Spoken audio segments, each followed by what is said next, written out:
بسم اللہ الرحمن الرحیم۔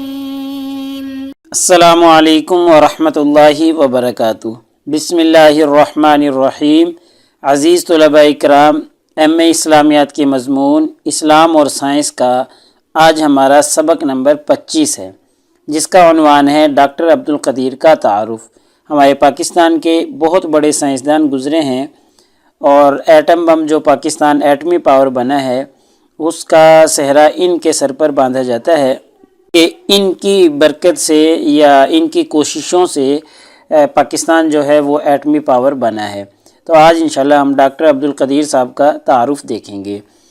تو نیا سبق شروع کرنے سے پہلے ہم گزشتہ سبق کا خلاصہ دیکھتے ہیں۔ گزشتہ سبق میں ہم نے سب سے پہلے ابن بیطار کا نام و نسب پڑھا تھا، اور ان کی تاریخ پیدائش پر ہم نے گفتگو کی تھی، اور پھر ایسے ہی ان کی تعلیم و تربیت کے حوالے سے پچھلے سبق میں ہم ڈسکس کر چکے ہیں۔ ایسے ہی ان کی زندگی کے چند اہم واقعات پر بھی ہم نے تبصرہ کیا تھا، جن سے ان کی شخصیت ہمارے سامنے ابھرتی ہے، اور ایسے ہی ہم نے ان کی تصنیفات کا جائزہ بھی لیا تھا پچھلے سبق میں کہ انہوں نے کون کون سی کتابیں لکھی ہیں، اور ان پر مختصر تبصرہ ہم نے کیا تھا۔ ایسے ہی پچھلے سبق میں ہم نے ان کی وفات کے بارے میں بھی پڑھا تھا کہ ان کا سن وفات اور جائے وفات کون سی ہے، بالکل تفصیل کے ساتھ ہم نے یہ چیزیں وضاحت کے ساتھ بیان کی تھی۔ اور ایسے ہی آخر میں پھر ہم نے ان کی خدمات کا جائزہ لیا تھا کہ بطور سائنسدان ہونے کے، یا بطور ایک طبیب ہونے کے، یا نباتات کے ایک ماہر ہونے کے ان کی کیا کیا خدمات رہی ہیں، اور امت ان سے کتنی مستفید ہو رہی ہے، اس پر ہم نے تفصیلی گفتگو کی تھی۔ تو انشاءاللہ آج کے اس سبق میں ہم سب سے پہلے ڈاکٹر عبدالقدیر خان کا نام و نسب دیکھیں گے، اور ان کے والد کے حالات دیکھیں گے، اور ایسے ہی پھر ان کی تاریخ ولادت کے حوالے سے گفتگو کریں گے کہ کس سن میں اور کس تاریخ کو ان کی ولادت ہوئی ہے۔ ایسے ہی پھر ہم ان کی تعلیم و تربیت کے حوالے سے جو واقعات ہیں، یا انہوں نے ابتدائی تعلیم کہاں سے حاصل کی، اور سیکنڈری تعلیم کہاں سے حاصل کی، اور ایسے ہی پھر ہائی ایجوکیشن انہوں نے کہاں سے اور کن حالات میں اور کس طریقے سے حاصل کی، تفصیل سے دیکھیں گے۔ اور ایسے ہی پھر ہم ان کی زندگی کے واقعات بھی دیکھیں گے، جن سے ان کی شخصیت ہمارے سامنے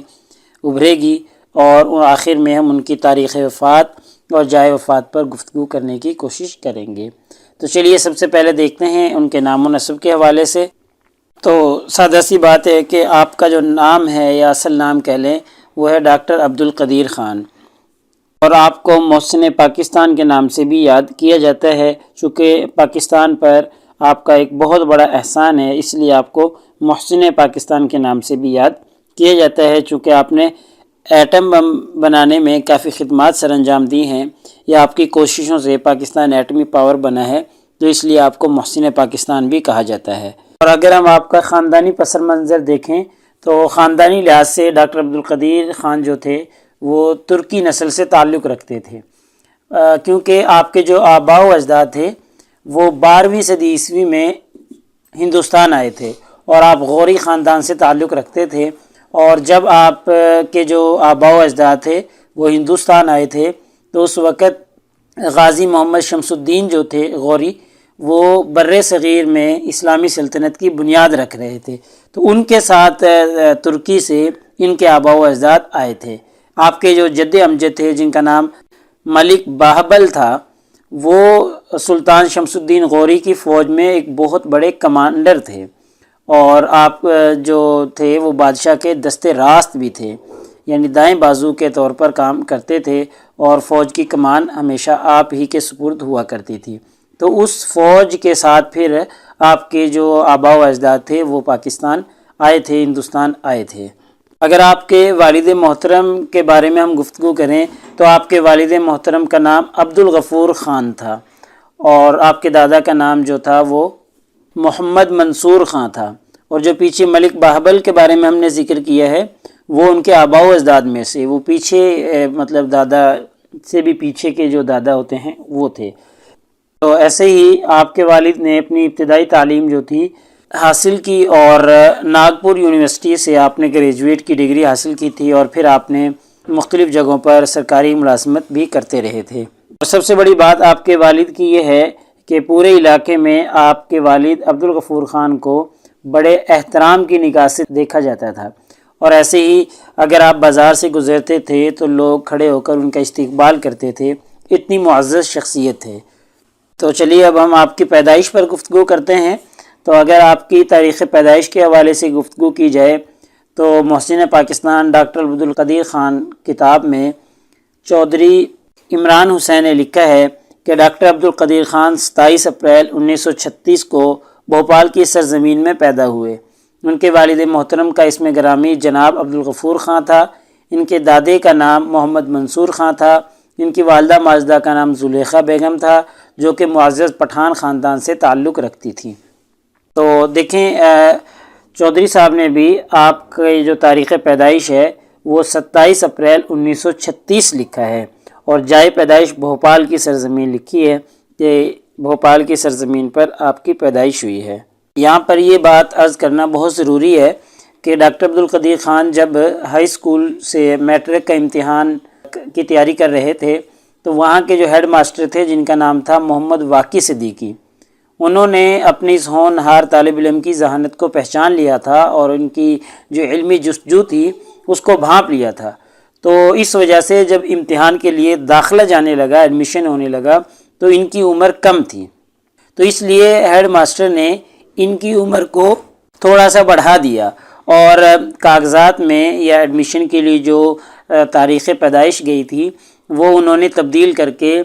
27 اپریل کی بجائے 1 اپریل لکھ دی تھی۔ بس اتنا فرق کیا تھا کہ پیدائش اصل میں ان کی 27 اپریل کو ہے، لیکن انہوں نے 1 اپریل لکھ دی تھی تاکہ وہ امتحان میں بیٹھ سکیں، تاکہ ان کا داخلہ جا سکے، کیونکہ اس وقت کے اصول کے مطابق بورڈ کے امتحان میں کم از کم عمر کا 16 سال ہونا لازمی ہوتا ہے۔ تو ان کی 16 سال عمر ہونے کے لیے یہ کچھ دن کم تھے، اس لیے انہوں نے 1 اپریل ان کی لکھ دی تھی 27 اپریل کی بجائے۔ تو اب ہم آپ کی تعلیم و تربیت اور آپ کی ابتدائی زندگی پر گفتگو کرتے ہیں۔ تو ڈاکٹر عبدالقدیر خان نے اپنی ابتدائی تعلیم حمیدیہ ہائی اسکول سے کی تھی، یعنی آپ نے حمیدیہ ہائی اسکول سے میٹرک کا امتحان پاس کیا تھا، اور یہ حمیدیہ ہائی اسکول میں ہی تھے جب وہاں کے ہیڈ ماسٹر نے محمد واقی صدیقی، جن کا ہم تذکرہ کر چکے ہیں، انہوں نے ان کی تاریخ پیدائش تبدیل کی تھی تاکہ وہ میٹرک کے امتحان دے سکیں۔ ایسے ہی ڈاکٹر عبدالقدیر خان کا جو خاندان تھا وہ مذہبی خاندان تھا، مذہب سے ان کا، اسلام سے ان کا گہرا لگاؤ تھا۔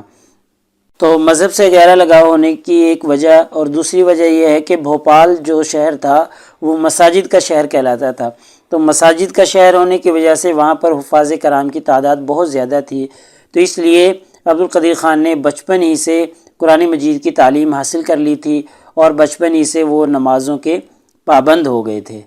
تو چودھری صاحب نے اپنی اس کتاب میں لکھا ہے ان کی مذہبی تعلیم کے حوالے سے کہ بھوپال مساجد کا شہر کہلاتا تھا، بھوپال میں بہت سے حفاظ تھے، اس کے بچپن کا ماحول کلی طور پر مذہبی تھا، وہ بچپن میں روزانہ مسجد میں اذان دیا کرتے تھے، ان کے گھر کے نزدیک رام پال والی مسجد تھی، وہ نمازیں بجماعت ادا کیا کرتے تھے۔ ایسے ہی ڈاکٹر عبدالقدیر اپنے دوستوں کے ساتھ ہاکی کھیلا کرتا تھا، وہ دوپہر کے وقت قریبی جھیل پر مچھلیوں کے شکار کے لیے بھی جایا کرتا تھا۔ ان کے گہرے دوستوں کے نام رؤوف اور ممتاز نمایاں نظر آتے ہیں۔ چودھری صاحب نے ان کی مذہبی تعلیم اور قرآن مجید کی تعلیم کے حوالے سے اشارہ کیا ہے۔ تو پھر آپ نے میٹرک کے بعد ایف ایس سی میں داخلہ لے لیا جو کہ نان میڈیکل تھا، اور آپ نے ایف ایس سی کے لیے کافی زیادہ دلچسپی اور کافی زیادہ لگاؤ کے ساتھ محنت کی، کیونکہ آپ کو انجینئرنگ کے شعبہ سے زیادہ دلچسپی تھی، اس لیے آپ نے نان میڈیکل میں داخلہ لیا تھا۔ اور کالج کی زندگی کے دوران آپ صرف تعلیمی سرگرمیوں میں ہی شریک ہوتے تھے، جو بیرونی سرگرمیاں ہیں یا نصابی سرگرمیوں سے ہٹ کر جو سرگرمیاں ہوتی ہیں ان میں آپ دلچسپی نہیں رکھتے تھے، زیادہ تر وقت اپنا فزکس کے مشکل فارمولوں کو سمجھنے میں صرف کیا کرتے تھے، یعنی جتنی بھی غیر سنجیدہ سرگرمیاں ہوا کرتی تھی ان کی طرف آپ دھیان نہیں دیتے تھے، اپنی پڑھائی کی طرف توجہ زیادہ رکھتے تھے۔ تو اس طریقے سے آپ نے ڈی جے سائنس کالج سے، جو کہ کراچی میں واقع تھا اور اس وقت کے اچھے اداروں میں اور نمایاں اداروں میں اس کا شمار ہوا کرتا تھا، اس کالج میں آپ کا داخلہ کروایا گیا، اور اس کالج سے ہی آپ نے FSC کا امتحان اعلیٰ نمبروں سے اور امتیازی نمبروں سے پاس کیا۔ پھر جب 1947 میں ہندوؤں نے مسلمانوں کا قتل عام شروع کیا اور اپنی مذموم حرکات مسلمانوں کے خلاف شروع کی اور مسلمانوں کی بے عزتی کرنا، مسلمانوں کو تنگ کرنا اور مسلمانوں کے لیے پریشان کن حالات بنانا یہ شروع کیے، تو پھر جو بھوپال کا حکمران تھا، جو بھوپال کا نواب تھا، نواب حمید اللہ خان، انہوں نے بھوپال کے مسلمانوں کو پاکستان کی طرف ہجرت کرنے کی اجازت دے دی۔ تو پھر آپ کا جو خاندان تھا آپ اس کے ساتھ پاکستان کی طرف ہجرت کر رہے ہیں کہ پاکستان آنے کے بہت سے حالات انہوں نے اپنی کتابوں میں لکھے ہوئے ہیں، تو وہ تفصیل ہے بہت زیادہ، آج ہمارے اس چھوٹے سے سبق میں اس کو سمونا بہت مشکل کام ہے۔ اسی طریقے سے آپ نے اپنی تعلیم جاری رکھی اور آپ نے 1957 عیسوی میں BSc کا امتحان پاس کیا، اور BSc کا امتحان پاس کرنے کے بعد آپ ناظم آباد چلے گئے اور پھر وہاں پر سکونت اختیار کر لی۔ تو اس کے بعد پھر آپ نے ملازمت کرنے کا ارادہ کیا، تو آپ کے بھائی تو اس حق میں نہیں تھے کہ آپ ملازمت کریں، وہ تو چاہتے تھے کہ آپ اعلیٰ تعلیم حاصل کریں، اور ان کا کہنا تھا کہ ہم روکھی سوکھی روٹی کھائیں گے لیکن آپ کو اعلیٰ تعلیم دلوائیں گے۔ لیکن ڈاکٹر صاحب خود بھی تو ان کے حالات دیکھ رہے تھے، اس لیے آپ نے اپنی والدہ محترمہ سے ملازمت کرنے کی اجازت لے لی، اور پھر آپ نے محکمہ اوزان و پیمانہ جات میں انسپیکٹر کی اسامی پر درخواست جمع کروائی، اور اس کے لیے جو ٹیسٹ ہوا تو ٹیسٹ میں آپ کامیاب قرار دیے گئے، اور اس طریقے سے آپ اس میں انسپیکٹر کی پوسٹ پر متعین ہو گئے تھے۔ اور ایسے ہی ساتھ ساتھ آپ نے اپنے تعلیمی قوائف مختلف یونیورسٹیز میں جو باہر ممالک کی یونیورسٹیز تھیں ان میں بھیج دیے تاکہ آپ وہاں پر اعلیٰ تعلیم حاصل کر سکیں۔ تو خوش قسمتی سے جرمنی کی ایک بین الاقوامی یونیورسٹی تھی جو ٹیکنیکل یونیورسٹی تھی، تو وہاں پر آپ کا داخلہ ہو گیا، اور وہاں سے آپ کے جو کاغذات تھے وہاں پر منظور کر لیے گئے، اور یونیورسٹی نے آپ کو ایڈمیشن دینے کے لیے لیٹر لکھ دیا۔ تو اس طریقے سے آپ نے دوران تعلیم ہی وہاں پر جرمن زبان بھی سیکھ لی اور وہاں پر اعلیٰ تعلیم حاصل کرنے لگے۔ لہٰذا آج کے ہم اس سبق کو یہیں پہ کلوز کرنے کی کوشش کرتے ہیں، بقیہ حصہ انشاءاللہ اس کا اگلے سبق میں ہم ذکر کریں گے کہ ملازمت اختیار جب انہوں نے کی تو اس کے بعد پھر وہ اعلیٰ تعلیم کے لیے بیرون چلے گئے، اور یہاں سے آگے انشاءاللہ ہم اگلے سبق میں دیکھیں گے۔ تو لہٰذا آج کے ہمارے اس سبق کا خلاصہ نکلا کہ آج کے اس سبق میں ہم نے سب سے پہلے ڈاکٹر عبدالقدیر خان کا نام و نسب دیکھا ہے، ان کے خاندان کا پس منظر دیکھا ہے، اور کیسے وہ ترکی النسل تھے اور وہاں ترکی سے یہاں ہندوستان میں آئے۔ ایسے ہی پھر ان کی تاریخ پیدائش کے حوالے سے چودھری صاحب نے جو کچھ لکھا ہے اس پر ہم نے تفصیل سے روشنی ڈالی ہے۔ ایسے ہی ان کی تعلیم و تربیت کے حوالے سے آج کے اس سبق میں ہم نے گفتگو شروع کی ہے کہ انہوں نے اپنی تعلیم کی ابتدا کیسے کی، کن حالات میں کی، اور کس طریقے سے وہ گریجویٹ انہوں نے مکمل کی، اور پھر انشاءاللہ ان کی جو اعلیٰ تعلیم کے حوالے سے ہے یا ان کی پھر آگے شادی ہے اور آگے کے جو معاملات ہیں وہ انشاءاللہ ہم اگلے سبق میں دیکھیں گے۔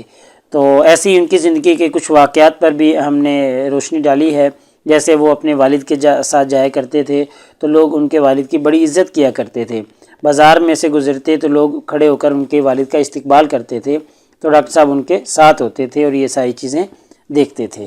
ان کی زندگی کے مزید چند واقعات ہم اگلے سبق میں بھی دیکھنے کی کوشش کریں گے۔ تو اگر پیپر میں پوچھے جانے والے سوالات سے متعلق ہم گفتگو کریں